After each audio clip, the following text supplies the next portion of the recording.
Hi there, my name is Michael Robertson and I teach anthropology at Long Beach City College.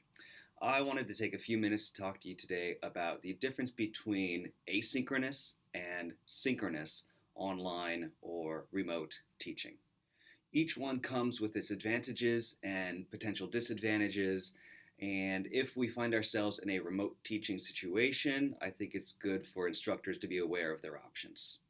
So let's start with synchronous online teaching, as this might best apply to a transition from face to face classes to remote learning classes.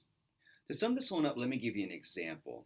I have class every Monday, Wednesday from 9:35 until 11. If that class moves to a distance learning format, synchrony means that I would ask my students to be online via Canvas and or Confer Zoom or chat at those times on Monday, Wednesday from 9:35 to 11. And through those mediums, Confer Zoom or Canvas and so on, I would essentially facilitate a class as closely resemblant to what I would do in a face-to-face classroom setting. And this can work really well if you're able to organize the technology and also have your students uh, commit to logging online at those same times. It might be one of the more seamless transitions from face to face to remote teaching. However, some of the disadvantages of synchronous teaching comes back to the access. Maybe some students don't have access to a computer at that time where your class would normally meet, or perhaps they don't have internet access, or even instructors might not have those things guaranteed. And additionally, there can be some accessibility issues. If you're going to be using Confer Zoom, you can always type your own captions live while you're speaking, which can be a bit cumbersome, or you can make a request for a live transcriber to be in on the chat as well. But that's recommended to request 5 days ahead of time. Okay, now let's shift over to asynchronous teaching. This would involve taking existing class lessons or lectures or PowerPoints or however you structure and teach your course and making those things available to students online to be completed at their own pace within a given time frame.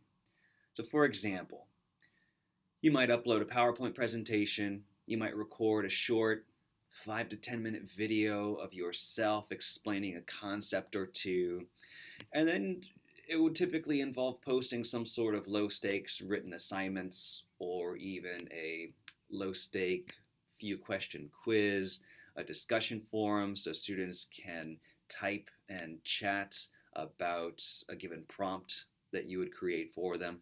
And this can also be very advantageous because it allows for a great deal of flexibility on the students, where as long as they're within a given time frame, they can learn at their own pace, they can go back to review, and they can even ask follow-up questions to their instructor or to their peers via email at another time.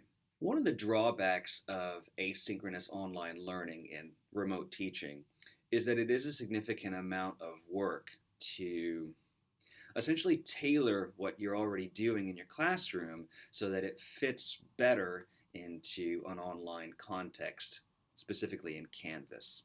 And for many disciplines, it would take creativity and collaboration to make sure that you're able to present these topics and subjects in a way that doesn't lose any academic rigor but still is accessible and flexible to every student in your class. And finally, a third potential option, and personally, what I plan to do if we transition from face to face learning to remote learning, is essentially a blend of asynchronous strategies and synchronous strategies. And what this would look like for me is the following. I would upload various class lessons, a couple of short videos, and some low stakes written assignments to encourage students to learn by doing, so more formative learning assignments, active learning assignments. But at the same time, I would also make a point to be on Canvas in a chat room or in Confer Zoom and be available during the original class time, so say 9:35 to 11 a.m. on Monday, Wednesdays, I would be online for any live questions or live needs, and I could explain things for students who might learn better in that style.